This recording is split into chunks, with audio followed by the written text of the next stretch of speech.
अगर वीरभद्र सिंह मुख्यमंत्री नहीं होते तो ये पुल भी नहीं होता। बागचाल पुल झंडुता और श्री नैना देवी जी विधानसभा क्षेत्रों के लिए सच में पूर्व मुख्यमंत्री राजा वीरभद्र सिंह की एक बहुत बड़ी सौगात है। यह बात वरिष्ठ कांग्रेस नेता रामलाल ठाकुर ने बागचाल पुल के निरीक्षण के दौरान कही। उन्होंने कहा कि इस पुल के निर्माण कार्य में बड़े उतार चढ़ाव आए। एक समय ऐसा भी था जब इस पुल का काम बिल्कुल बंद हो गया था, लेकिन फिर भी वीरभद्र सिंह ने कंपनी के साथ समझौता कर इस पुल के निर्माण के लिए और पैसा दिया। अब तक इस पुल के निर्माण कार्य पर लगभग 60 करोड़ रुपए खर्च हो चुके हैं। अभी कुछ और पैसा खर्च होगा।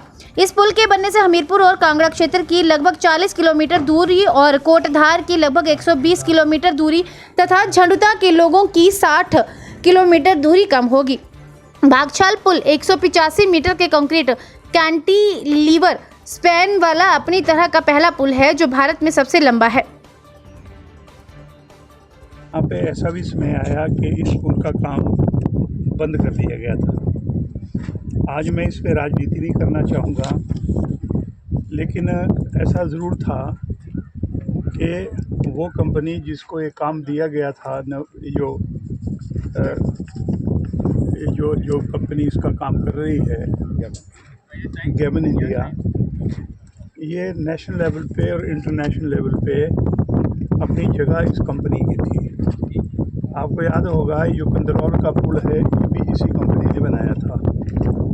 और बाद में क्या हुआ कि कुछ पैसे की कमी और इसको रिवाइज़ करते करते, क्योंकि टाइम इसलिए ज़्यादा लग गया क्योंकि पानी जब उतरेगा तो तब काम शुरू होगा, पानी चढ़ेगा तो काम बंद हो जाता था।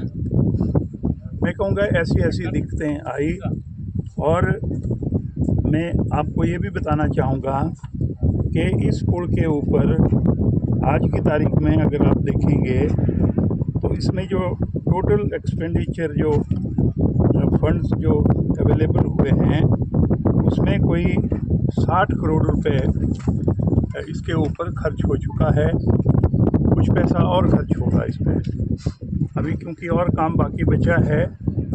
और मैं ये कहना चाहूँगा कि ये 2-3 बार 4 बार इसको जो है वो दोबारा से जो है ना, इसको जो है वो चालू करने के लिए फिर मैं कहूँगा माननीय वीरभद्र सिंह जी की जब दोबारा सरकार आई तो उन्होंने इसका रिवाइज एस्टीमेट जो है वो कंपनी के साथ इसका समझौता जो है वो किया था।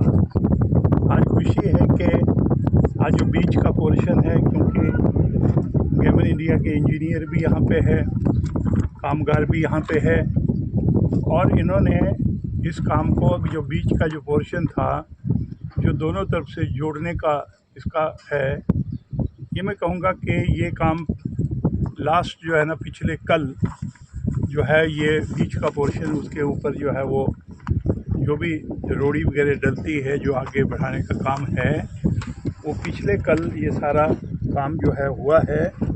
अभी आगे मैं कहना चाहूँगा कि इसका जो बचा है उसमें साइड में जो है वो इसको जोड़ने की बात है, दूसरी तरफ को, दोनों तरफ को जो है वो सड़क की बात है। पर आज की तारीख में मैं इतना ज़रूर कहना चाहूँगा कि अगर वीरभद्र सिंह जी प्रदेश के मुख्यमंत्री न होते तो शायद ये जो बागछाड़ पुल बताते हैं, इसका पहले नाम होता था बबखाड़।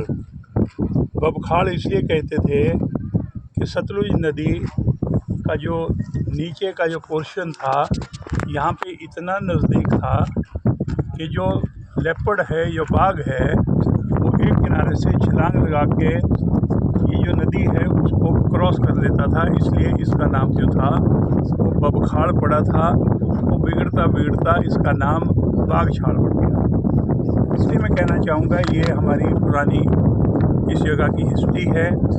उससे हमारे जो नीचे पंजाब की तरफ से लोग आने वाले हैं, अभी तो 4 लेन भी बन गई और भी जो है वो हमारे कोस की जो है वो सहूलियत होगी। लेकिन कोटधार के लिए, हमीरपुर के लिए, तलाई की तरफ को ये जो है वो शॉर्टेस्ट रूट है जो पंजाब की तरफ से ये कोटधार को और तलाई के एरिया को और हमीरपुर को ये रूट जो है वो बनेगा। मैं माननीय मुख्यमंत्री सुखविंदर सिंह जी का भी धन्यवाद करना चाहूँगा कि इन्होंने इस पुल की अहमियत को समझते हुए ये जो सड़क है इसको दूसरे छोर तक आगे ले जाने के लिए मुझे याद नहीं है कितने किलोमीटर का एरिया है जो सरकार ने आगे इसको पास कर रखा है। अब ये सड़क जो है ये नेशनल हाईवे के बराबर की, मैं कहूँगा 4 लेन के बराबर का जो है ये पोर्शन हमीरपुर में और तड़ाई तक के एरिया में जो है बनेगा, जिससे लोगों को और भी ज़्यादा सहूलत मिलेगी। मैं इतना ज़रूर कहना चाहूँगा, क्योंकि हम विपक्ष में होते थे, काम बंद हो गया था विपक्ष के नाते, क्योंकि इसकी आधारशिला जब मैंने रखवाई थी तो वीरभद्र सिंह जी मुख्यमंत्री थे, उन्हीं को मैं लाया था यहाँ पे।